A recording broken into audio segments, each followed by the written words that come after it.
Olá, queridos. Deus continue abençoando sua vida, sua família, seu ministério. Este amigo que vos fala, pastor Sérgio Santos.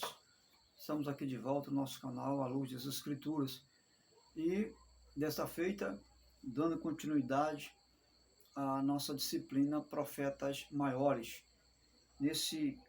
Nessa aula de hoje estaremos abordando o profeta Daniel.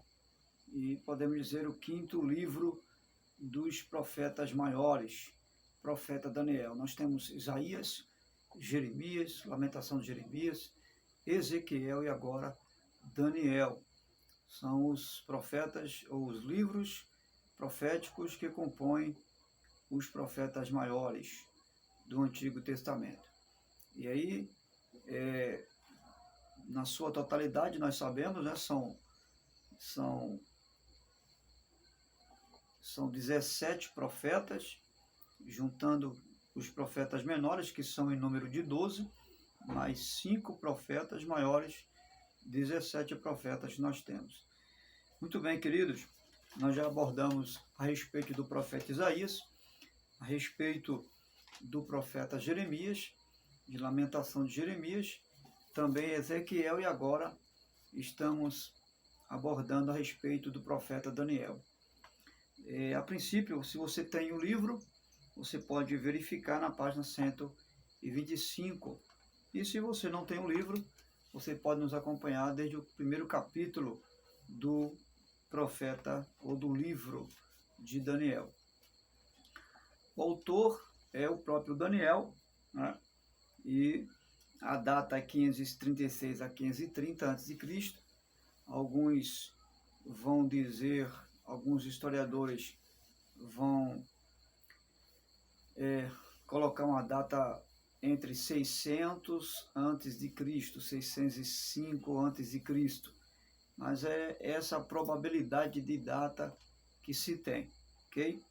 Então o tema é a soberania de Deus no curso da história, né, no processo da história, que quando você vai observar, você vê que desde Isaías até Daniel é um processo de história que vai acontecendo, são acontecimentos, né, fatos históricos que são narrados pelos profetas, não só num contexto oral de suas profecias, mas também as suas profecias são escritas, são registradas. E é claro que todo enredo traz consigo a sua história. E nesse sentido, a soberania de Deus, né, o atributo soberano da vontade absoluta de Deus, ela vai acompanhando a história do povo e do povo judeu. A palavra-chave, nós podemos dizer que é reis, reino, visões e sonhos. São palavras expressivas no livro de Daniel que você vai encontrar sempre, né, em toda a leitura que você vier a fazer nos capítulos, você vai observar que as profecias, elas são dirigidas aos reis, são dirigidas aos reinos, né, aos povos, às nações, e são dirigidas também, isso em sonhos, né, em visões, através de visões. O método que Deus usa são as visões e são os sonhos. Naquela época, segundo a história judaica, Deus, ele se manifestava e se revelava, seja para o seu povo judeu, seja para os povos pagãos, muito através dos sonhos. A exemplo disso, nós temos o sonho de Faraó, que culminou, né, na libertação de José, quando ele veio a ter a interpretação. Obviamente, logo ele foi liberto da prisão e se tornou soberanamente, porque foi uma ação soberana de Deus, governador de todo o império do Egito. Então, o versículo-chave se encontra em Daniel capítulo 7, versículo 13 e 14. Então, como nós já podemos observar, existe uma associação da autobiografia do autor. Você vai observar que o sujeito ou o personagem principal, né, ali na história das profecias de Daniel e do próprio livro é Daniel. Em todo o enredo, toda a narrativa, você vai perceber o profeta Daniel ali, né, entrando em ação, né? E nós vamos perceber que existe alguns períodos, né? Existem algumas facetas, ou seja, alguns acontecimentos que podemos dividir, né? O livro ou as profecias do profeta Daniel. Se fôssemos fazer uma divisão, nós podemos dividir, né? E a primeira seção do livro do profeta Daniel seria o período, né, em que Jerusalém é invadido pelos babilônios, né? E Daniel é levado cativo, não só ele, mas Ananias, Azarias e Misaías, né, se não me falha a memória, eles foram levados cativo para a Babilônia, Daniel e seus 3 amigos, né? Então, se eu errei aí no nome de um dos amigos de Daniel, corrijam isso aí, por gentileza, tá?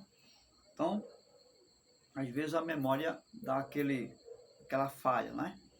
Então, Azarias, Misaías, né? E o outro amigo de Daniel, nós temos deixa eu ver se eu encontro aqui rapidinho. Nós temos aí Ananias, né? Nós temos Ananias, Misael e Azarias, não é isso? Corrigindo, Ananias, né? Que passaram a chamar de Sadraque, né? E Azarias, né? Que passaram a chamar de Abidnego, e nós temos aí Misael, que passaram a chamar de Mesaque, ok? Isso na página 129, né? Como eles estavam na Babilônia, ao irem para a Babilônia, né, como escravos, porque essa é a primeira seção do livro do profeta Daniel que nós vamos encontrar a partir do capítulo 1, é quando as profecias do profeta Jeremias se cumprem na íntegra, quando o Império Babilônico vai invadir Jerusalém e o rei, ele procura especificamente alguns jovens sábios da época, intelectuais, e destes alguns jovens sábios intelectuais da época estava Daniel, né? Estava ali os seus outros 3 amigos, que eram intelectuais, não só peritos no conhecimento da época, na cultura da época, mas também na lei do seu Deus, né? E o rei, como um hábito e um costume já em suas conquistas, eles procuravam esses sábios desses povos que eles conquistavam para trazer eles para viverem dentro do seu palácio, né? E é claro, para que eles pudessem servi-los com a sua inteligência, com o seu conhecimento, e enfim, eles queriam tirar proveito desses jovens, e assim foi feito. Daniel e seus 3 amigos foram para a corte do rei Nabucodonosor, né? E nesse período, você já conhece o enredo histórico, eles vão se submeter a uma rígida, a um rígido, árduo costume da Babilônia. Eles vão passar a viver os hábitos e agora a cultura babilônica em relação aos alimentos, às vestes. Só que quando isso acontece, você é conhecedor bem desse enredo histórico, Daniel ele não aceita as iguarias do rei e dá uma sugestão de vida, né, para aquele que era responsável por cuidar dos jovens que viviam dentro do palácio. E ele pede para se alimentar de legumes, né, E aí ele dá essa oportunidade e o enredo histórico vai dizer que ele e seus teus amigos se tornam bem melhores, saudáveis do que os outros que estavam ali comendo na mesa as iguarias do rei, né? E essa atitude de Daniel nos revela que Daniel era um jovem íntegro, era um jovem fiel a Deus, né? A segunda parte desse cenário de Daniel, né? Nós vamos perceber que Daniel vai ter uma visão e, aliás, o rei Nabucodonosor vai ter um sonho.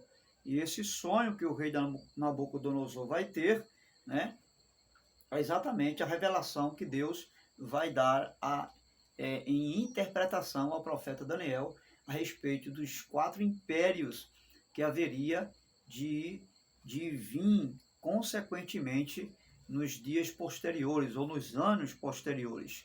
Você vai perceber que nesse sonho que Nabucodonosor tem, ele vai sonhar com uma grande estátua, uma imagem enorme, e a cabeça dessa estátua é uma cabeça de ouro, e que vai, na interpretação do profeta Daniel, ser o Império Babilônico, né? É a representação do Império Babilônico.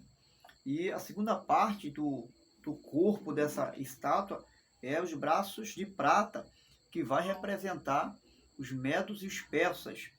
O outro é o ventre e as costas, que vai representar, né, que é de cobre, que vai representar o Império Grego.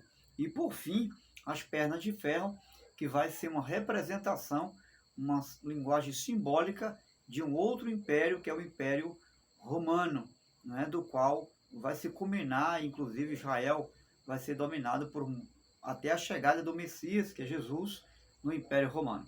Então esse é o sonho, é a revelação que Nabucodonosor tem dado por Deus, embora não entendeu, e Daniel estava ali na hora certa, no lugar certo, para ser usado por Deus e dar essa revelação ao rei. E aí você vai perceber que depois desse sonho vai vir o império do rei Belsazar, que foi reprovado por Deus, né? Inclusive, não sei se você se lembra, aquela passagem onde uma mão começa a escrever, o rei estava, esse império, ele ao invadir Jerusalém, ele leva as taças, eles levam os bens preciosos do templo e começa a usar aquilo ali soberbamente, e esse império, o império de Belsazar, ele vai ser reprovado por Deus porque ele é arrogante, esse rei é um rei arrogante, tanto quanto Nabucodonosor também, né? Inclusive, Nabucodonosor, diante da sua arrogância, chegou a comer capim, né? Deus o levou a comer capim, e você vai observar que a soberania de Deus é revelada nesse período, né? Deus mostrou a ele que não existe um rei maior, que não existe nenhum Deus além dele, acima dele não existe ninguém. Ele é o único Senhor do céu e o Senhor da terra. E isso ficou bem claro na vida e na história de Nabucodonosor. E aí nós vamos perceber também que bem após isso, nesse império, que foi o império do rei Belsazar, né, Daniel, ele é levado à cova dos leões. Criam-se ali um grupo de sacerdotes do rei que estabeleceram uma lei para que ninguém pudesse invocar o Senhor, né, a não ser o rei. Ninguém pudesse fazer outra invocação a não ser ao rei. E esse edito é proclamado com o anel do rei. Ele sentencia isso como uma sentença de que todos aqueles que viessem invocar outros deuses, né, fizessem oração, rogos, seria morto ou jogado na cova dos leões.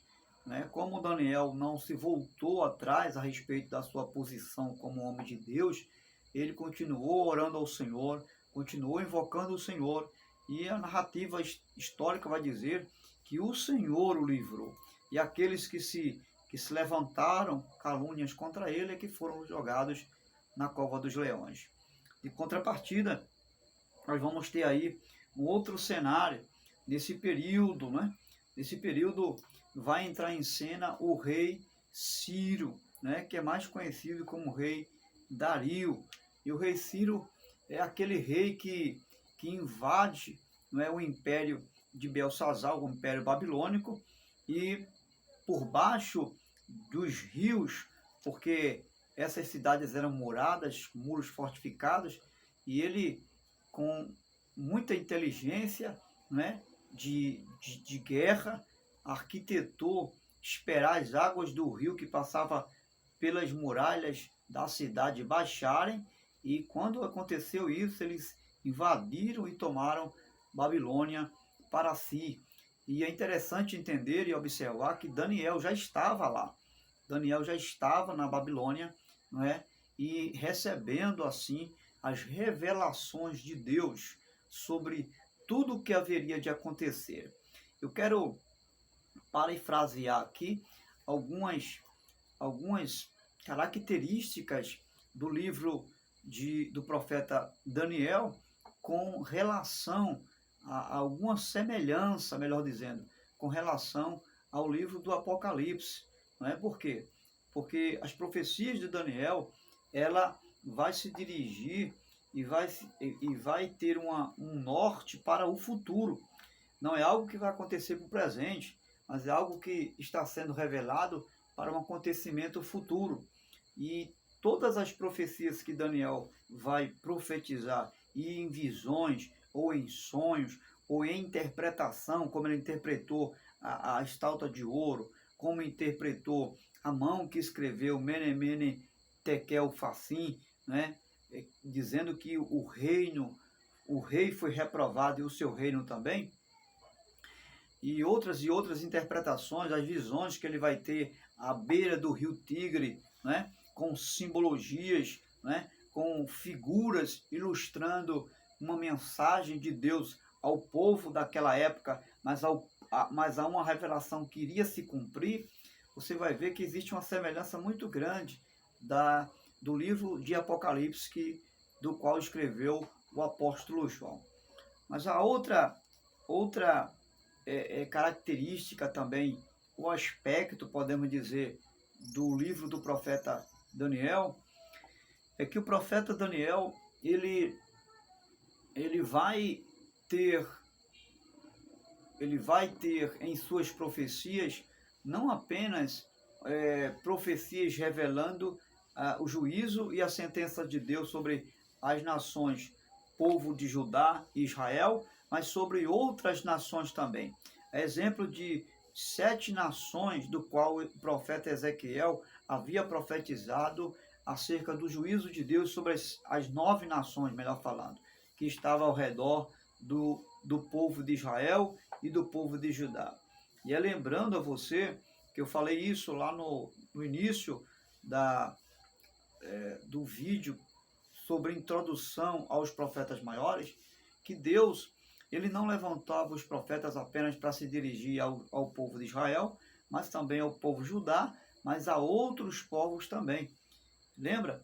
Eu falei a você que para entender as profecias e os livros proféticos do Antigo Testamento, sejam os profetas maiores, ou seja, dos profetas menores, você precisa entender para quem foi dirigido a profecia, para quem o profeta estava profetizando. Ora, eles profetizavam para Judá, mas ora estava profetizando para Israel, né, o reino do norte, e ora profetizava para o reino do sul, que era Judá, né, que houve aquela divisão após a morte do rei Salomão, se dividiram, ok? E aí 10 tribos ficaram no reino do norte, né, com Jeroboão, reino do norte, cuja capital é Samaria, Israel, e reino do sul, Judá, que ficou com Roboão, apenas 2 tribos, Judá e Benjamim, que teve por capital Jerusalém. Ok? Então isso aí foi explicado, Só estou dando essa ênfase aqui para você ter uma ideia, né?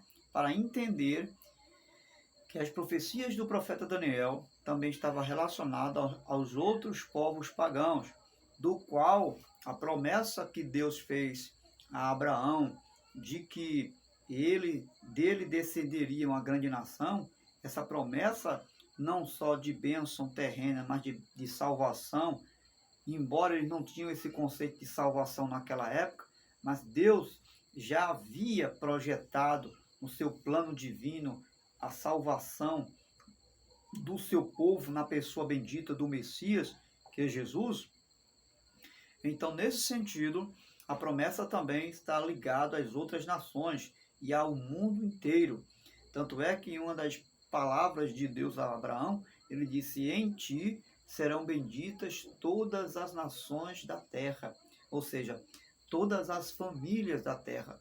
E essa bênção aqui não é apenas uma bênção de posse de terra, não é a bênção da posteridade, não, é a bênção também do Deus de Israel no conceito espiritual, não só na horizontal, mas na vertical também, ok?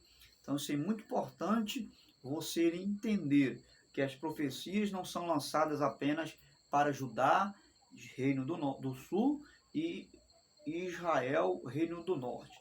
Ela também foi lançada para as terras ou os povos pagãos. Então, fazendo assim uma rápida observação nesse contexto e nesse enredo histórico, porque é interessante entender que Daniel foi um dos únicos profetas que encarou, que passou, não é? E se manteve fiel ao seu Deus em 4 impérios. Observe, 4 impérios, diferente de muitos outros profetas. Foi o único profeta que no exílio permaneceu entre 4 impérios babilônicos. Isso é muito importante você saber. Ele manteve a sua fidelidade entre esses 4 períodos difíceis, porque esses imperadores eram imperadores pagãos, eram imperadores que tinham suas leis, que não era a lei do Senhor Deus de Daniel, o Senhor Criador. Eram reis pagãos, mas Daniel, no meio de toda essa parafernália, né, de leis pagãs, de cultura, de costumes errados, ele se manteve firme ali. E nesse término de uma visão assim, fazendo um panorama, não é, em relação ao profeta Daniel, você vai observar que Daniel, ele sabia e conhecia bem de perto as profecias que Deus havia feito em relação ao exílio do povo de Israel. E ele sabia porque o povo estava no exílio, tanto quanto ele também, que foi levado ao exílio. Ele sabia disso. E ao você observar entre linhas os capítulos a seguir, você vai observar que lá no finalzinho, no capítulo 8, se não me falha a memória, capítulo 9, 10, ele vai ler o livro do profeta Jeremias. Só que antes disso ele vai orar a Deus. Ele vai orar a Deus para que o povo saia do exílio, para que Deus possa tirar o povo do exílio. E quando ele lê o profeta Jeremias, está lá no capítulo 9, você vai observar isso, ele percebe que o tempo, as profecias de 70 anos que foi proferidas pelo profeta Jeremias, que inclusive está lendo o rolo do profeta Jeremias, até porque ele é contemporâneo de Jeremias. Jeremias, ele viveu no tempo de Daniel também, foi o mesmo período, né? Então ele lê o rolo do livro do profeta e percebe que esse tempo de 70 anos já tinha passado e agora o povo estaria livre para ir embora. Só que quando isso acontece, ele ora ao Senhor, o Senhor traz resposta para ele, né, através de um anjo, e as palavras que esse anjo vai dizer vai autentificar a autoria do livro. Alguns vão dizer que na metade do livro, o livro não se tornou, não teve como autoria o profeta Daniel, devido à expressão literária do livro. Mas você vai observar que quando o anjo vem e ele vai falar com Daniel e dizer: Daniel, tu és muito amado de Deus, ele vai dizer: sela o livro, sela as palavras deste livro, né? Sela as palavras deste livro. Então você vai observar que o anjo que fala isso, ele vai justificar a autoria do livro ao próprio Daniel. Então não existe como não saber e ter certeza de que o profeta Daniel, o livro das profecias de Daniel, seja ele mesmo o autor. Então, nesse sentido, nós vamos observar que Deus vai entrar em cena através do rei Ciro. Quando Daniel ora para o povo ir embora do exílio, Deus vai entrar em cena com o rei Ciro.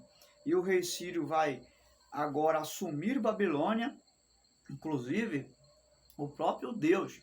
Se não me falha a memória, no capítulo 45 de Isaías, ele vai chamar o rei Ciro de meu servo.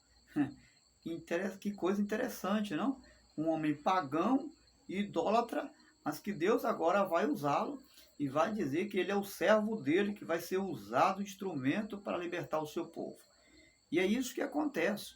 Você vai ver que, segundo a história, o povo, ele agora é liberto, e o rei Ciro decreta uma lei para que o povo judeu possa voltar para a sua casa, e isso se cumpre na íntegra, porque embora as profecias fossem profecias de juízo, de julgamento para o povo, mas havia também palavras de salvação, havia palavras de libertação para o povo, e Deus vai cumprir na íntegra, e Daniel vê isso, ele presencia a libertação do povo judeu, ele presencia a volta do povo judeu.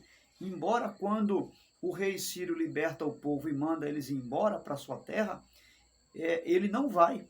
O profeta Daniel, ele permanece na Babilônia, até porque você vai ver que nas entrelinhas dos seus capítulos do profeta Daniel, ele vai ter muitas outras revelações e visões de Deus.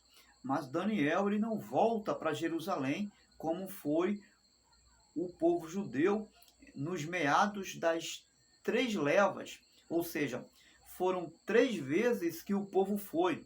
Nem todo judeu foi para Jerusalém, nem todo judeu saiu de Babilônia.